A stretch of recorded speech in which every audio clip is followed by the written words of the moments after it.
세월호가 침몰하고 있을 때 밖으로 나오지 않고 구조를 기다리다 다급하게 드렸던 시연의 기도. 우리 반 아이들 잘 있겠지요? 선상에 있는 애들이 무척이나 걱정됩니다. 진심입니다. 부디 한 명도 빠짐없이 안전하게 갔다 올 수 있도록 예수님의 이름으로 기도드렸습니다. 아멘.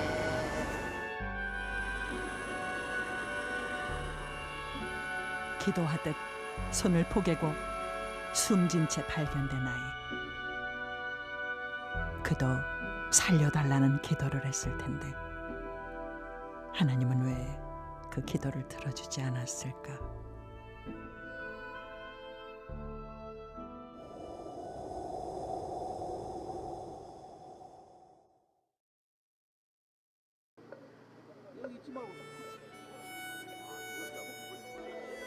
세월호 안에서 구조를 기다리던 아이들보다 더 애타게 기도했던 부모들.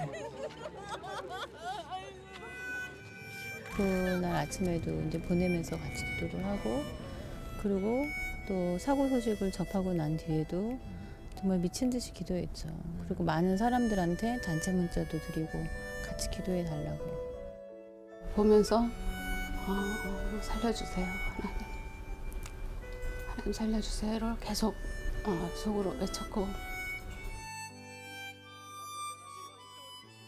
하나님은 부모들의 애타는 기도를 왜 들어주지 않았을까? 사랑하는 아이들을 어이없게 보내고 너의 하나님이 어디 있느냐는 조롱까지 받아야 했던 부모들.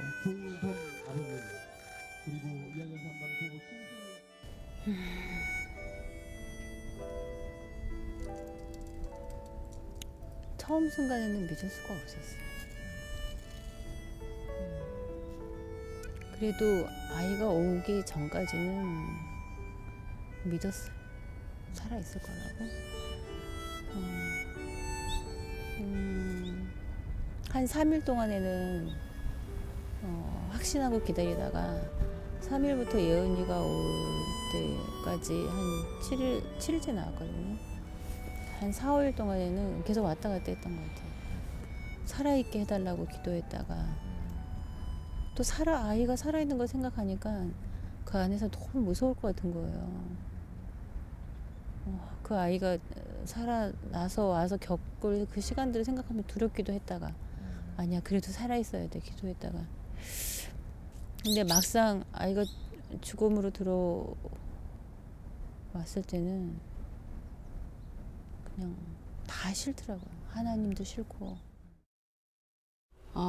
그 방파제에 그 감리교 그 기도실이 하나 섰더라고요. 제가 거기에 들어가서 어디 딴 데 가서는 소리 지를 수 없었지만 거기서는 바다라서 왜 했냐고, 하나님 앞에 왜 그랬냐고, 왜라는 그 질문을 계속 던지고 나왔던 것 같아요.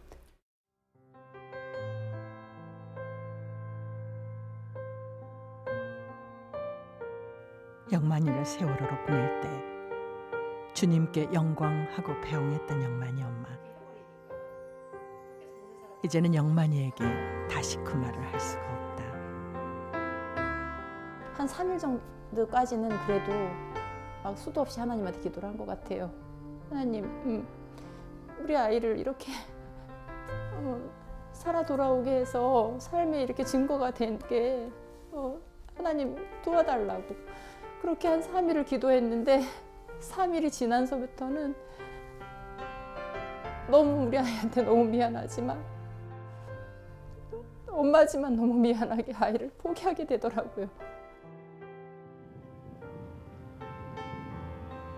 자녀를 보내고 조롱까지 감수해야 했던 그들에게 또 다른 고통을 준 사람들이 있다. 일주일에 한 번 또는 두세 번 교회에서 마주쳤던 사람들, 그들이 믿고 따랐던 교회 지도자들.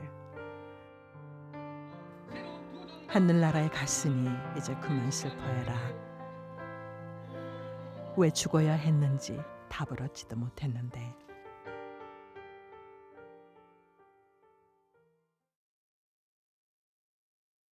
치와, 찬미, 시찬이 아빠 박요섭. 그의 이름도 요셉을 한자 표기로 지은 것이다. 3대째 모태 신앙을 이어오고 있지만 세월호 참사 이전까지 다녔던 교회를 지금은 나가지 않는다. 교회 안에서 너무 다 불편했어요. 그러니까 어떻게 보면 이게 정말 어른의 잘못이고 국가의 잘못이고 너무 우리 책임져야 될 사람들이 너무 많은데 저는 교회나 이런 데서 낯설 줄 알았거든요. 근데 전혀 그런 모습 보이지도 않고 오히려 교회 안에서는 더 감추고 조용해지고 오히려 세월호에 대해서 들춰내지 않으려고 하는 모습들, 움직이지 않는 모습들에서 굉장히 많이 실망을 했고요. 그런 모습 속에서 견딜 수가 없어서 나올 수밖에 없었죠. 나무, 땅, 물, 바람, 햇빛. 주일학교 교사였던 창현이 엄마는 교회에서 쫓겨났다. 삭발을 하고 나서 이제 모자 쓰고 교회를 갔는데 뭐 삭발을 하고서 삭발을 한 상태에서 아이들을 가르치는 게 그게 맞는 거냐, 그렇게 삭발한 모습으로 아이들 앞에 서서 세월호 얘기를 하면 어쩔 거냐, 이런 식으로 저한테 직접 얘기한 게 아니고 부장 집사를 통해서 그렇게 전달을 하더라고요. 근데 그거를 그렇게 말한 목사님이 그것도 한 번이 아니고 전화로도 또 하고 그랬다는 거예요. 그거를 저한테 가감없이 다 전달을 하는데 이건 나가라는 거거든요. 제가 알아차리고. 근데 목사님도 그럴 수 있다고, 그렇게 늘 해왔던 분이니까 그럴 수 있다고 생각했는데 중간에 저랑 같이 한 10년 이상 교사를 했던 이 유치부 부장이라는 사람이 그렇게 목사님 했던 똑같은 말을 나한테 전달하는 게, 제가 만약에 그 위치에 있으면 이건 분명히 나가라는 건데 어떻게 그런 말씀 하십니까? 이렇게 말씀을 들을 수 있었을 텐데 그대로 똑같이 저한테 전하더라고요. 그래서 이 사람을 볼 수가 없겠더라고요.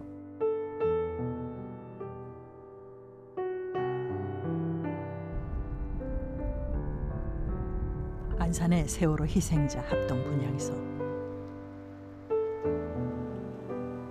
희생자의 사진 옆에 그려진 붉은 십자가 57개, 검은 십자가 20개. 십자가를 그려놓은 희생자 가족 중 교회에 남아있는 이들은 많지 않다.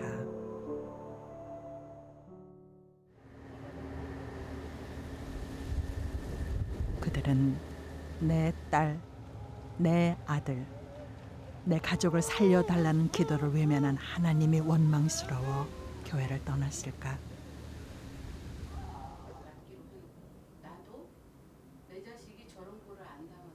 침묵하는 가족들의 마음을 헤아릴 수는 없으나 고통을 토로하는 가족들은 하나님을 떠나지 않았다고 얘기한다. 잠시 교회를 떠났다. 돌아갈 기약은 하지 않았다. 이 세월호가 하나님의 뜻이었다라는 식의 그 말이 튀어나오면서 한 어머님이 발끈하셨어요. 이게 어떻게 하나님의 뜻이냐고.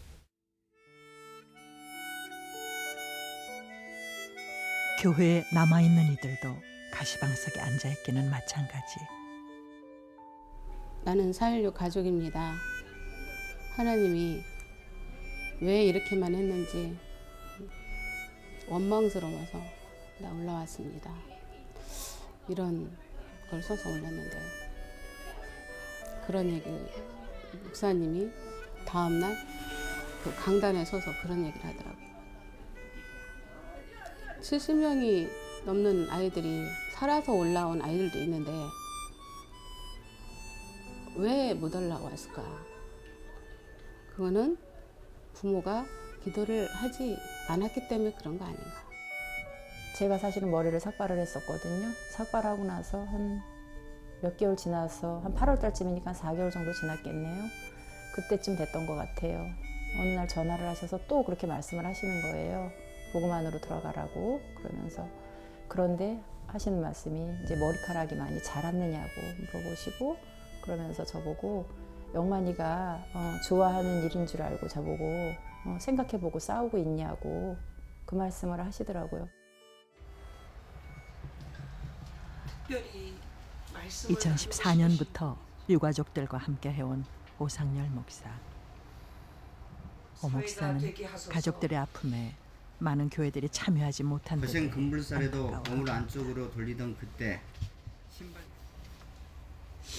유가족들이 그 간절하게 원했던 게 몇 가지가 있는데요. 그 진실 규명을 위한 서명 운동을 했었는데 그때 교회들에게도 적극적으로 요청을 했는데 교회가 아마 그것에 부응하지 못하고 오히려 거절당하는 경험을 많이들 했던 것 같아요. 그때부터 아마 가족들하고 교회랑 간극이 정말 조금씩 벌어지기 시작한 게 아닌가 생각하고 있습니다. 저는. 일단 저는 교회가 그 유가족들의 고통과 아픔이 우리 일반인들이 상상하기조차도 힘든 거라는 걸 좀 이해해 주셨으면 좋겠어요. 경기도 안산시 단원구의 화정교회. 이 교회는 예은이가 수학여행 떠나기 전까지 다녔던 교회다. 예은이 엄마는 이 교회 박은희 전도사. 그걸 보려면 힌트가 있어요. 자, 3장 1절 가봅시다. 3장 1절. 박은희 전도사는 예은이를 잃은 뒤에도 초등반 사역을 계속하고 있다. 예은이 엄마 박은희 전도사는 어떻게 사역을 계속할 수 있었을까? 뭐 우리 교회는 이제 큰 교회가 아니고 뭐 한 어린 아이들 해서 한 150명 모이는 교회인데 다 한 가족 같거든요. 근데 바로 며칠 전까지 교회 와서 뛰놀던 예은이가 그렇게 사고를 당했다고 하니까 뭐 우리 교인들은 전혀 남의 일이 아니죠. 그래서 저는 개인적으로 하여간 최선을 다해서 정말 이 박은희 전사님네뿐 아니라 세월호 안산 단원구 유족들의 아픔을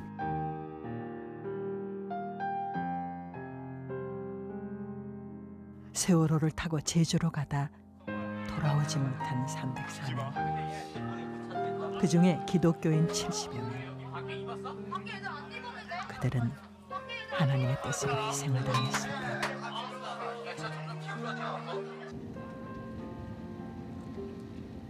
가족들의 가슴에 못을 박는 이 말.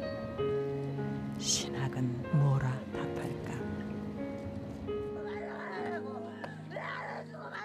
이 하나님의 뜻이다라는 말이 그동안 너무 신앙이라는 이름하에 습관화되어 왔기에 이것이 이원령 비원령처럼 너무나 우리들은 인간 중심적인 자기 이익적인 그런 차원에서 이 말이 너무나 오용되어져 왔다. 그래서 이것은 오늘 우리 시대에 있어서 현실을, 문제의 본질을 제대로 못 보게 하는 신앙적인 가림막이 되어서 참 이것은 우리의 신앙의 현실을 어렵게 만드는 일이 될 수도 있겠다.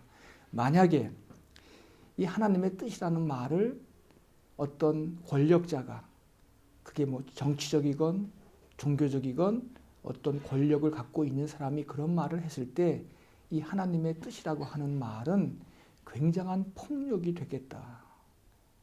그러면은 그 기도 안 해서 예수님 십자가에 달려 돌아가셨고 초대교회 그 순교자들은 전부 다 기도 안 해가지고 그 일을 당한 건 아니잖아요.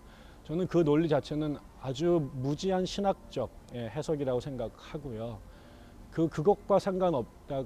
저는 오히려 우리가 기도를 안 해서 그 사람들이 살고 누군 죽고 이렇게 해석을 해서는 저는 안 된다고 보고요. 정말 기도하기를 원하셨던 분이고 기도하시는 분이었다면 그리고 하나님께서 그들과 함께 계셔서 메시지를 정말 주셨다면 저는 강도 만난 자에게 찾아갔던 선한 사마리아인의 역할을 기도하시는 분들이 해야 되지 않을까요? 세월호 참사 2년. 침몰하는 동안 아무것도 하지 않은 것을 눈앞에서 목격한 부모들에게 이제 그만 눈물을 거두라는 것은 신앙적일까? 기억은 어떻게 없앨 수 있을까? 못 없애요. 그런데 그만 생각해라. 이건 끔찍한 일입니다. 밥을 먹다가도 이 반찬 우리 애가 좋아했던 반찬인데 불쑥불쑥 떠오르는데 그걸 기억하지 마라? 이거는요 죽으라는 얘기랑 똑같아요. 차라리 그 말보다는요 괜찮다고 떠오르면 혼자 아파하지 말고 얘기하라고 그 말이 훨씬 더 좋습니다. 그래서 얘기할 때가 있으면요 사람은 그 트라우마가 살며시 풀리기 시작해요. 얘기해도 괜찮구나, 또 아파해도 괜찮구나, 울어도 괜찮구나 하면요 사람은 그것만으로도 위로를 받습니다. 그래서 다른 곳은 모르더라도요 교회는 울어도 괜찮은 곳, 하소연해도 괜찮은 곳, 또 아파해도 괜찮은 곳이 돼야지 치유가 일어나요.